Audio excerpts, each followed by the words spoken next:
Yeah. So is it kind of weird? Like, are you like halfway in school all the time, or? Yeah, I don't know. You get used to it, I guess. But These sunglasses don't work, I like right? that. oh my god, that's horrible. Well, I have the slinky ones that my iPhone. All right. I feel underdressed without the sunglasses on. Okay, Tony, we're all yours. All right. So should I just? Yeah. All right. So, hi everyone. Welcome to an interview with Mark Wood, one of the original members of the Tran Siberian Orchestra, along with his son Elijah Wood. Thanks, guys, for joining us today. Mark is the inventor of the first solid-body electric violin and founder of a school program called Electrify Your Strings, and specifically the Mark Wood Experience. They're coming to Forest Hills to work with our music students and will perform on February 28th at the Forest Hills Fine Arts Center. So we had people around the school and music program send us some email us some questions. So we'll ask them the questions, see what, kind of get to know them a little bit better before this big event. All right, so first question. Mark, you came here in 2011, put on a phenomenal show with our string students. How's this one going to be different? What can we expect out of the band and vocal additions? Well, without question, that first visit that I made to your school was one of the best ones of that year.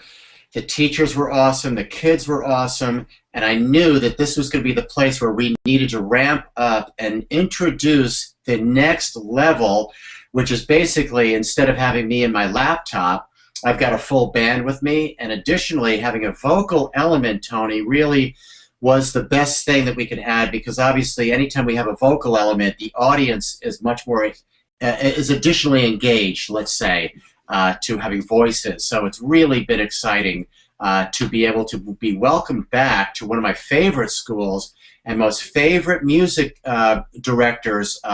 The orchestra director is incredible. They're all visionaries. The kids were great. And I knew that after that program, I guess it was 2 years ago, that we needed to really have an incredible experience again with you. And then bringing my band and my son and my wife, who's the singer, it's going to be spectacular. Yeah, we're definitely looking forward to it. Sounds like you're pretty excited as well. All right, next question. Who or what inspired you to play the violin? Did you always plan on becoming a violin rock star, or was there another career path in mind? It was really, for better or for worse, my mom was a classical musician and she had 4 boys, and every one of my brothers and I are string players, so it was an easy thing for us to start on stringed instruments, but we were playing classical music, and we were the first all-brother string quartet in the world, so I was introduced to not actually violin, but viola. I'm a viola player, which is a big fat violin. And then my parents made the fatal mistake of buying me a record called Sgt. Pepper's, which, what band is that? Quick, come on, Tony.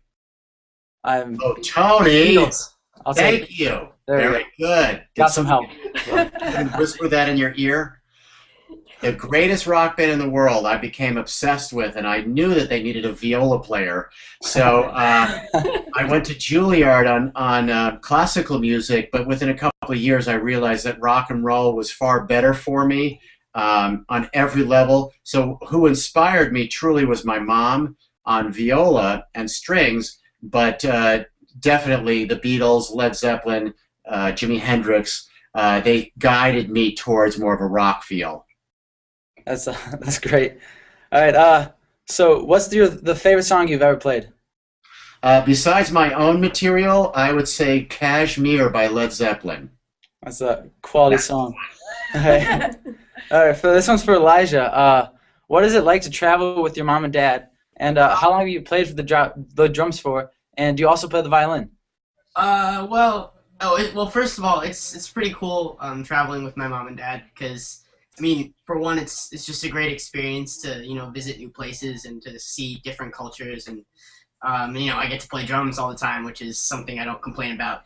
But yeah, so I've played drums for about 8 or 9 years now, which is pretty cool. And I try to practice most of the days.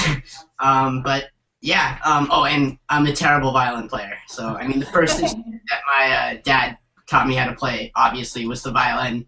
And I still have it upstairs. It's like this little tiny thing, right? And I am the worst violin player you've ever heard. So we use it as a tennis racket now. Yeah. Maybe hit the drums with it a little bit. Yeah. But if you don't mind, I do want to add that Elijah was way smarter than me, because all of my nephews, all my brother's sons and daughters play a stringed instrument. It's historically part of my family tradition that everybody plays violin, viola, or cello. He was so smart that at 5 or 6 years old, he said, I don't want to do what you do. I want to do what I want to do. And it was the smartest thing, because now he's my drummer and he will never be sort of in my shadow. So he's much smarter than me. That's always a good route to take. All right. Also for Elijah, what do you do for school while on the road? How does that work for you? I go to a private school in New York City. I mean, I went to a public school for freshman year and all before that, but I mean, it was just getting too difficult to, you know, do schoolwork, and they weren't very understanding and all that. But so now I go to a school that, like, you know, so I'm gone for 2 weeks, so bye, and they're like, cool, and so, and you know, they give me homework packets, and they're pretty organized with all that. So, but yeah, it's still a little bit tough, like when you're gone for, you know, a couple weeks to then come back and then, you know, figure it all out. But you know, it's still worth it. But tell Toni, Elijah, who has graduated and who's going to your school. A lot of cool people. My favorite is the ping pong player, though. So, yeah. Well, Yo-Yo Ma graduated from it. It's Christopher Walken, a lot of actors, Broadway, Juilliard people, anybody who's traveling and actually has a career at 12, 13, 14, 15, 16 years of age. This school is wonderful. It's right by Lincoln Center in New York, and it's great. So it's a perfect fit for him, because he's out on the road with us about 3 months out of the year, and the teachers are trained and the school is trained to communicate with him almost 24/7 with homework assignments, and luckily he's doing really well. That's good, because you know, unless you're a rock star, you gotta stay in school, gotta study hard. Not everyone can be a rock star. All right. 24/7 with homework assignments, and luckily he's doing really well. That's good, because you know, unless you're a rock star, you gotta stay in school, gotta study hard. Not everyone can be a rock star. All right. So this is back to you, Mark. With music programs being cut in school, how do you suggest one pursues a career in music, both with performance or teaching? I think that what's the best news ever is that there's no real infrastructure and there's no record industry anymore, which allows musicians like myself to really call the shots. The challenge is that it's 24/7 of work. You have to work endlessly, constantly. You're doing the mailings, you're doing the bookings, you're doing the phone calls. I've got a staff here that's great helping us out.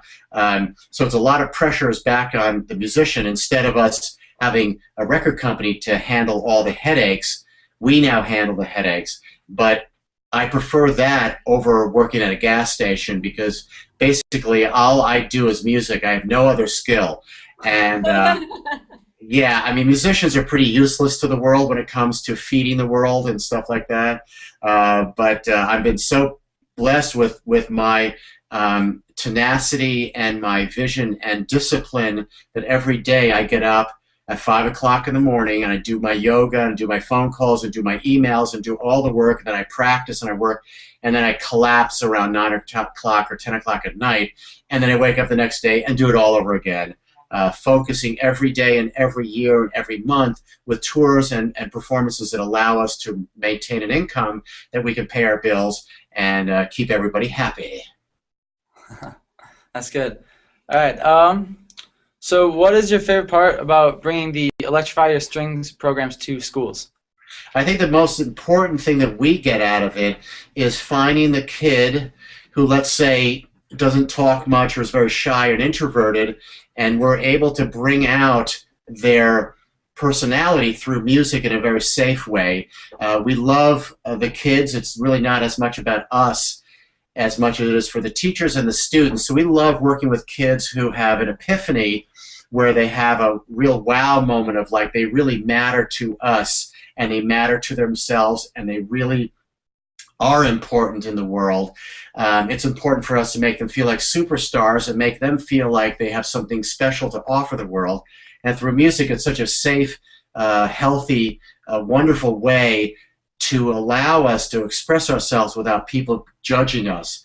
When you're playing in a football game, baseball game, or sports, sometimes there's winners and there are losers. In music, there are no losers. Everybody wins when you participate. And that's what a lot of the love that we get back from that is great.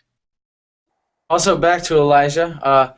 So at our school, our district, music programs start in the 6th grade. So what advice can you give to a 6th grader just starting with music who's not sure that they want to stick with it? I don't know. You have to be sure that you want to, you like the instrument or you like whatever you're doing. I mean, when I first started drums, I was just terrible, obviously. But I mean, I saw other drummers, like, a couple of my favorite drummers. I kept watching them, and I kept saying, I want to be them. I want to, do what they do. So I was really focused that way, and I kept playing and playing and playing and practicing and, doing shows and whatnot, and I, got better and better. So yeah, I mean, you have to be sure that you want to pursue, the instrument that you want to pursue. But I mean, have idols, have people you look up to, but then just stick with it. Probably helps when Mark Wood's your dad. Well, if you don't mind me adding, one of the pleasures of having a son like Elijah is that he was born pretty much the year that Tran Siberian Orchestra was formed, and he went to all our rehearsals, all our concerts, and he not only was mentored by the drummer of Tran Siberian Orchestra, Jeff Plate, who really formed Elijah. We would set up 2 drum kits, Jeff Plate, who was in my band, and then Elijah next to him, in his tiny little drum set when he was, God, about 8 or 9, right? Yeah. And not only Jeff Plate mentoring him, the lighting designer, because Elijah's interested in lighting, he mentored Elijah. The guy who did the fire, the pyro guy, of course, Elijah loves fire. Who doesn't love fire? Elijah bonded and was mentored by the pyro fire guy. Who else was that? That's pretty much it. The lighting and the pyro and the music. So I mean, up until this day, Elijah's very in tune to lighting design, and he loves lighting me on fire. And he's a great drummer. So for me, sharing that with him, and of course there's no guarantee that he would ever turn into somebody who's interested in music or interested in lighting design or rock and roll on any level. We were just sort of hoping that he would complement what our lives were so that he can come along. And all of a sudden, when he was, I think, 14 years old, he became my official drummer. And he toured with me when he was about 11 years old when we performed at the Grammy Museum in Los Angeles. He was 11 years old, and he played the whole concert with me. It was awesome. So I've been very blessed with having a kid who really responded to what I do, as opposed to some kid who's sitting in front of their TV playing video games all day. And it's funny, the only thing we really did not allow in our house were video games, and he found other things like creativity and building and interacting with his music more important than video games, and that really made the big difference. It's good to hear. So that's about all we have time for other questions. Just a reminder, tickets are on sale now by visiting the Forest Hills Fine Arts Center box office. Fellow students, please share this link with your friends via Facebook and Twitter and whatever other social media you use. Thank you guys for your time. It was a real pleasure to get to know you guys. Thank you, Tony. Will we see you when we're there? Yeah, we will. Awesome.